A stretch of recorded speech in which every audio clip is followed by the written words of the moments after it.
Yang kedua as-suhur walau bijur'ati ma'in. Dan yang kedua adalah memakan sahur meskipun hanya dengan seteguk air. Wa yadkhulu waqtu suhur min muntasifil lail. Dan waktu sahur itu dimulai dari tengah malam. Misalnya pian jam 9 habis tarawih makan besar, makan rame-rame di warung, makan banyak. Lalu pian berpikir dibanguni jam 3:30, kada usah jar aku masih kanyang. Nah ini ulama mengatakan tidak begitu seharusnya. Tetapi tetap pian berusaha untuk memakan sesuatu terhitung dari tengah malam. Sebenarnya jika ditanya bolehlah sahur itu dari jam 2, ya boleh. Yang penting lewat tengah malam ini sudah. Jam 2 boleh, 2:30 boleh, jam 3 boleh. Tetapi semakin mendekati akhir itu semakin bagus. Jam-jam 3:30, jam 4 itu afdal. Nah, kalau pian pun merasa kenyang, tidak bisa makan banyak, sudah jangan makan banyak, makan aja sedikit, tetapi makan. Nah, sehingga pian karas juga kada mau, ya sudah walau bijur'ati ma'in, meskipun hanya dengan seteguk banyu. Kenapa? Ini bukan masalah kanyang kada kanyang, tetapi Nabi SAW bersabda, ujar Nabi, tasahharu, bersahurlah kalian, karena di dalam makan sahur itu terdapat keberkahan. Nah keberkahan itu nang pian sasah, keberkahan itu yang pian kejar.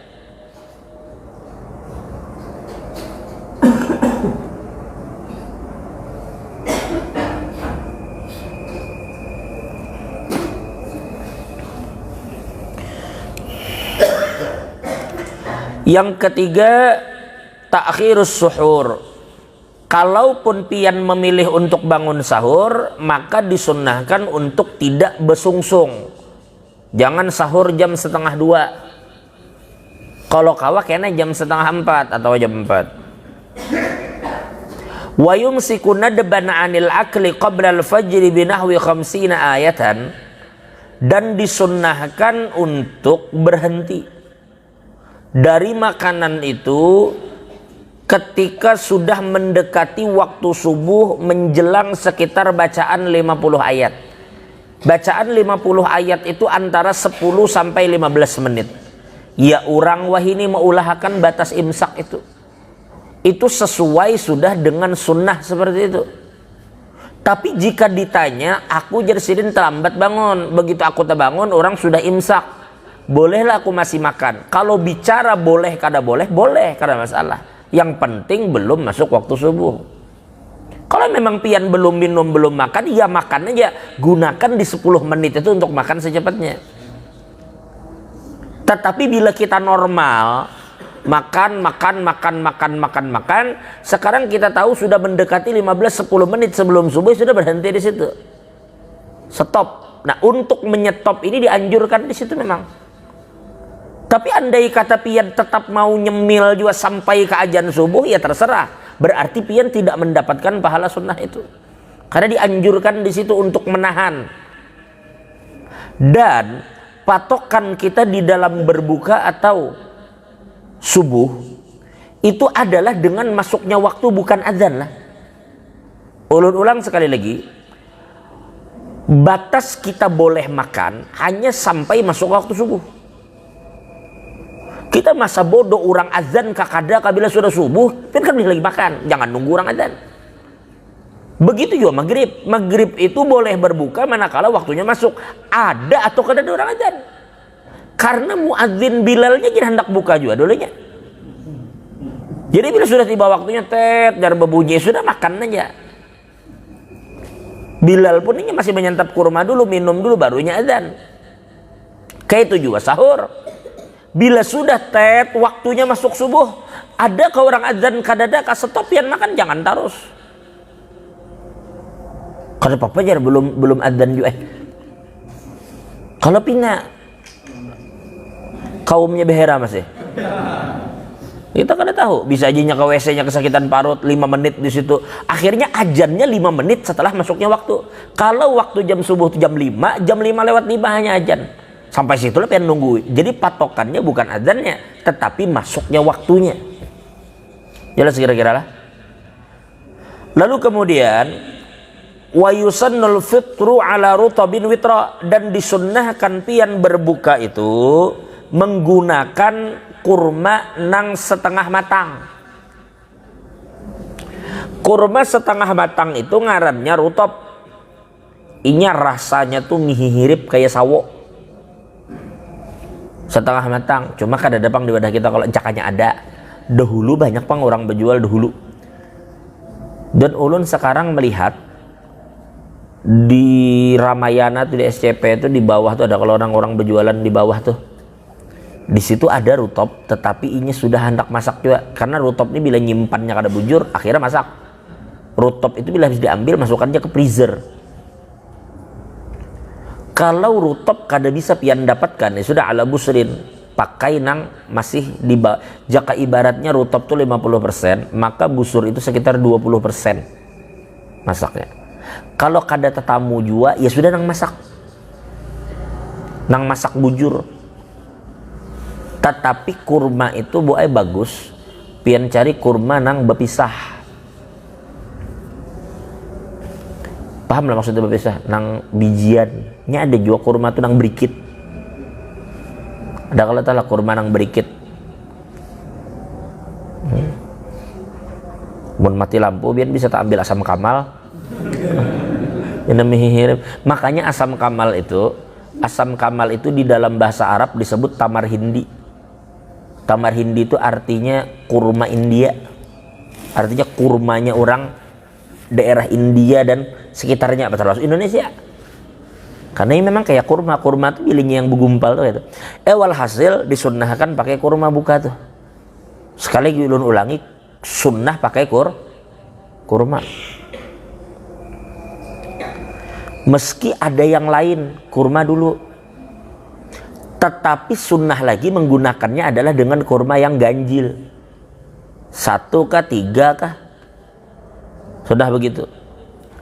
Kalau kada dapat kurma bang, ayo sudah, kalau kada dapat kurma, maka gunakanlah ujar ulama banyu zam-zam, mun ada pulang. Mun kada ada banyu zam-zam, ya sudah banyu apa aja. Bila kada ada juga, maksudnya banyu putih lah, kita bicara banyu putih. Kalau kada ada juga banyu putih, ya sudah dengan buah-buahan lain yang manis. Jadi usahakan dulu dengan sesuatu yang manis yang kada disentuh oleh api, entah anggur kah, entah madu kah, atur aja Pen, entah semangka kah. Kalau kadada jua kadada jua pian boleh gunakan yang manis yang sudah tersentuh api, ya namparan tatak kah, atau apa dodol kah, atau yang model-model begitu, terserah pian aja. Kalau kadada juga kayak apa bisa kadada berataan? Kurma kadada, banyu kadada, hendak buka kah kada kah? Bila kadada juga atur aja, yang penting buka. Hendak buka langsung pakai nangka Belanda kah? Hancur apa parutan langsung. Baik, kemudian dilanjutkan wal ityanu bi du'ail iftar, dan disunnahkan ketika berbuka itu membaca doa.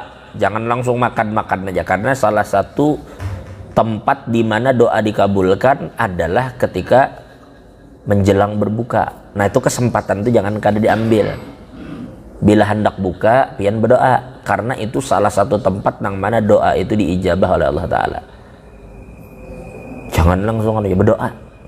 Makanya bagus orang-orang dahulu tuh 10 menit, 15 menit sebelumnya berbuka, berkumpul sekeluargaan kita bertahlilnya. Karena ini berdoa di situ. Yang penting mana juga berdoa supaya husnul khatimah. Jadi berdoalah.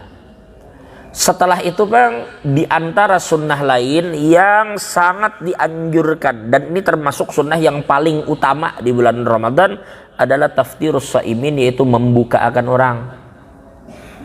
Membukakan orang. Nah ini kalau pian memiliki kemampuan untuk itu. Pian undang orang sekitar berapa tetangga untuk berbuka puasa, sunnah hukumnya. Lima fihi minal ajril kabir, karena terdapat pahala besar di dalam perbuatan itu. Di dalam hadis dikatakan, man fattara sha'iman kana lahu mislu ajrihi ghaira annahu la yunqasu min ajri shaimi syai'a. Barang siapa yang membukakan orang berpuasa, maka ini akan dapatkan pahala seperti orang yang berbuka, dan sedikit pun kada dikurangi Tuhan. Jika 100 orang yang datang ke rumah kita, ya 100 orang membawa pahala itu semuaan kita dapat. Jadi dahsyat membukakan orang. Mun kawa jangan sampai kada. Hari-hari bagus, mun kada kawa seminggu sekali, mun kada kawa kayak apa, kabian atur aja. Sekali gak dalam 10 hari, 3 kali aja dalam sebulan, kada masalah juga. Yang penting jangan kada membukakan. Mun kada kawa juga memang, ya sudahlah, antar sesuatu yang kira-kira bisa dipakai untuk membuka, kayak ke masjid nabian antar kurma tadi misalnya, atau banyak atau apa. Pokoknya berpikirlah kira-kira apa yang kita punya itu dimakan orang. Tentu makanan yang lebih afdal itu makanan yang mengenyangkan mereka, ya jelas lebih afdal. Mun kawa sampai orang kenyang lebih bagus.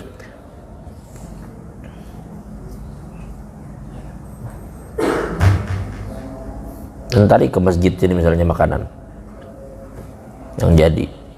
Kemudian yang ketujuh, al-ightisalu minal janabati qabla al-fajr khurujan minal khilaf likay yabda shaumahu tahiran.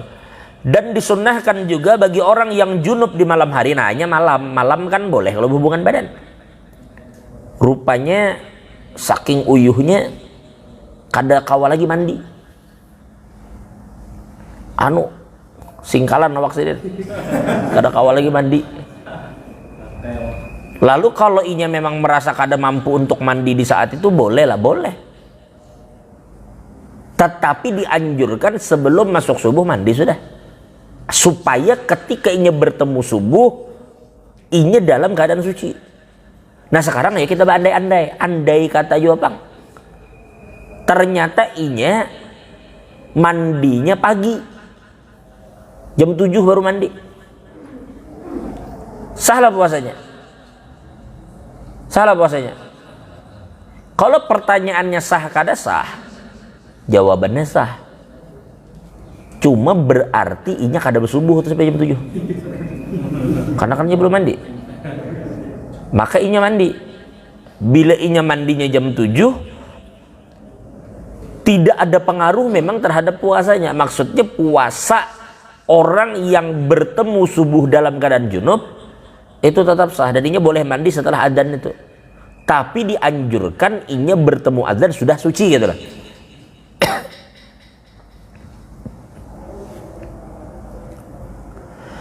Yang kedelapan, al-ightisal kulla lailatin min layali Ramadan. Dan kemudian dianjurkan oleh para ulama kalau bisa setiap malam itu mandi, namun tidak mengganggu kesehatannya. Bila memang tidak mengganggu kesehatan, mandi setelah maghrib sekira inya sigar di waktu tarawih.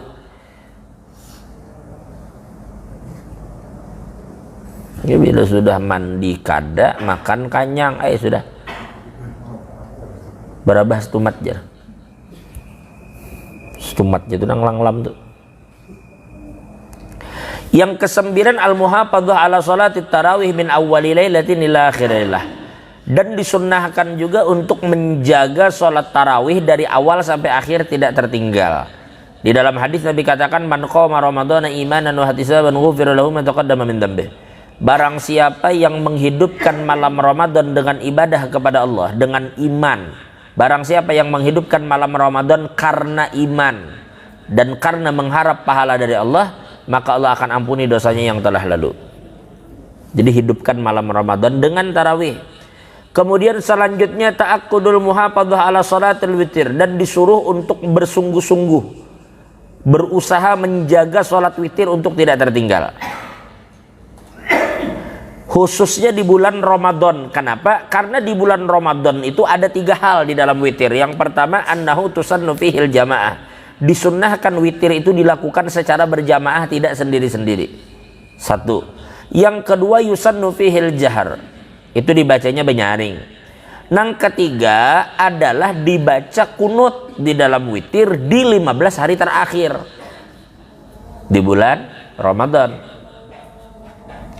Kemudian disunnahkan juga al-iktsaru min tilawatil Qur'an bitadabbur, dan disunnahkan untuk banyak membaca Al-Qur'an dengan meresapi maknanya.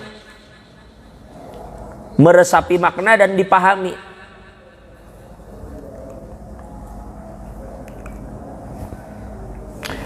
Apa nang dibaca tuh supaya jangan sampai kita kada tahu maknanya, Pak. Perintah Quran apa, suruhannya apa, kita kada tahu lah. Jadi usahakan membaca sambil memahami makna.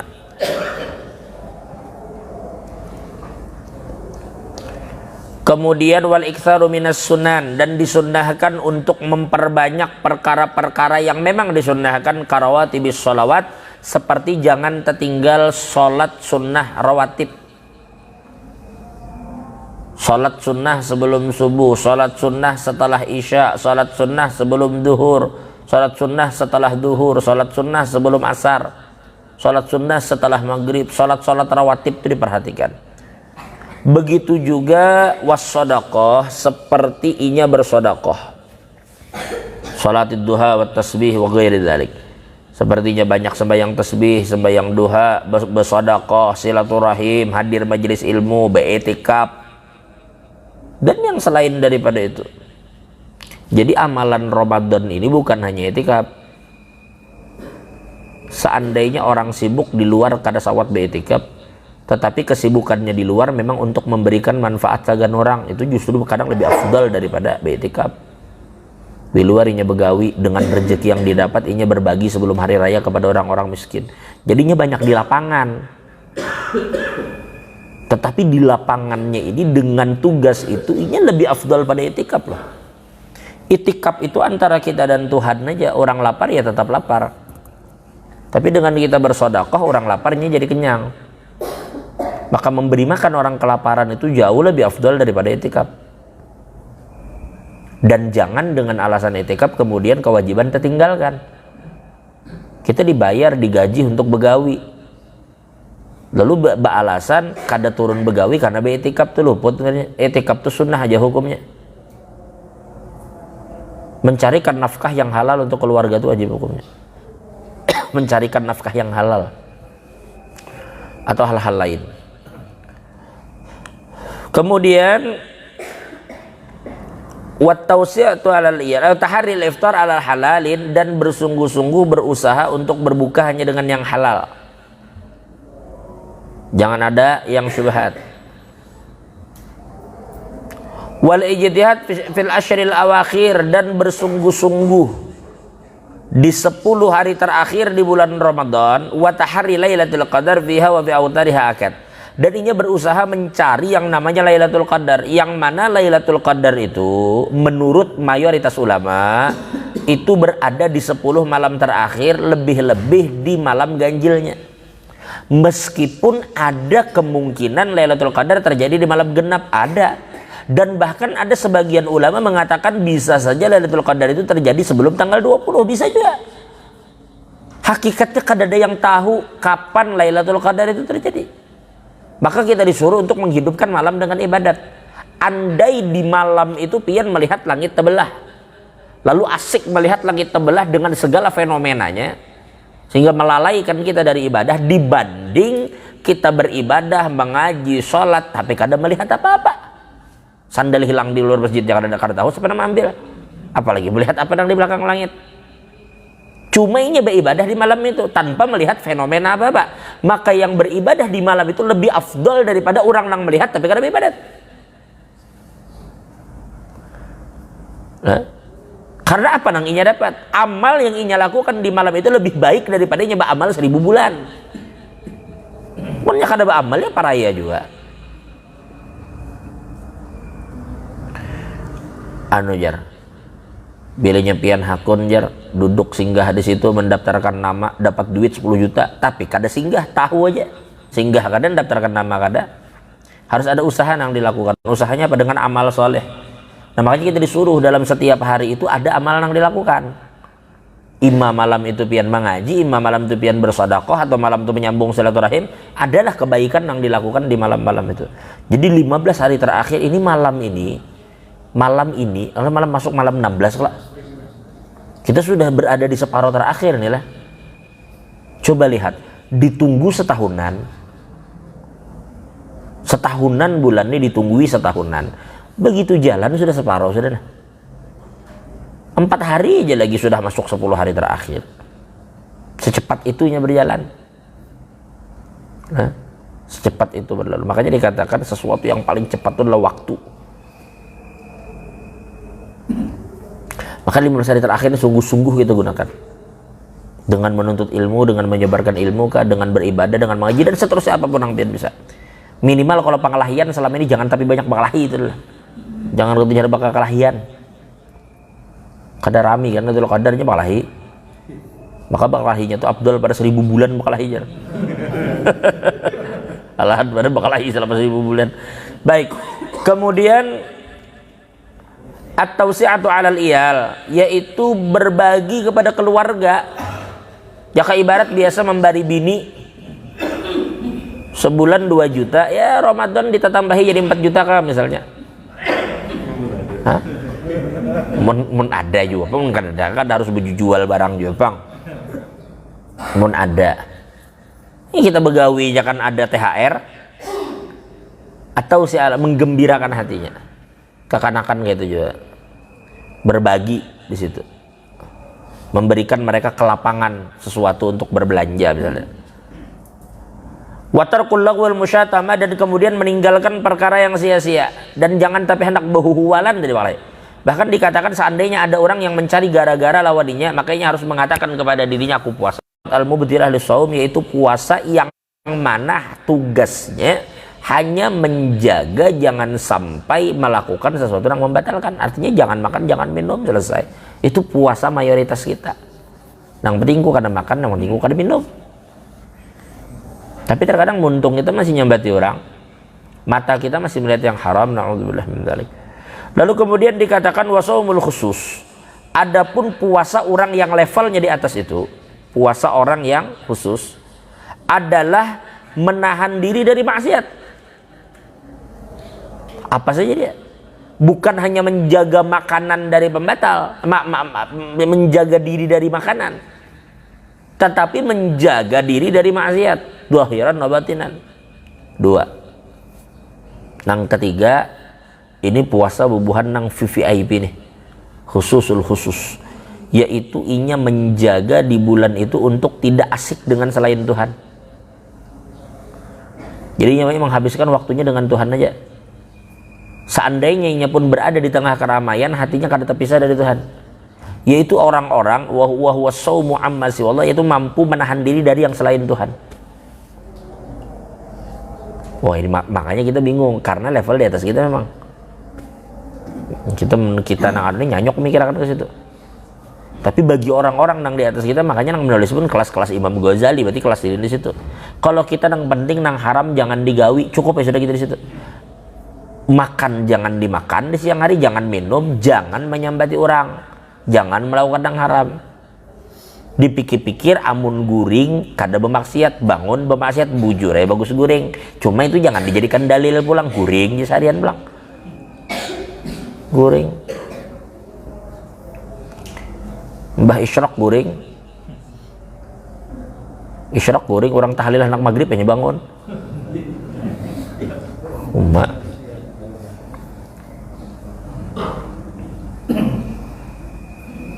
Ramadan mengkodok ya. La ilaha illallah wallahu a'lam bishawab. Makruhatu shaum wallahu a'lam bishawab.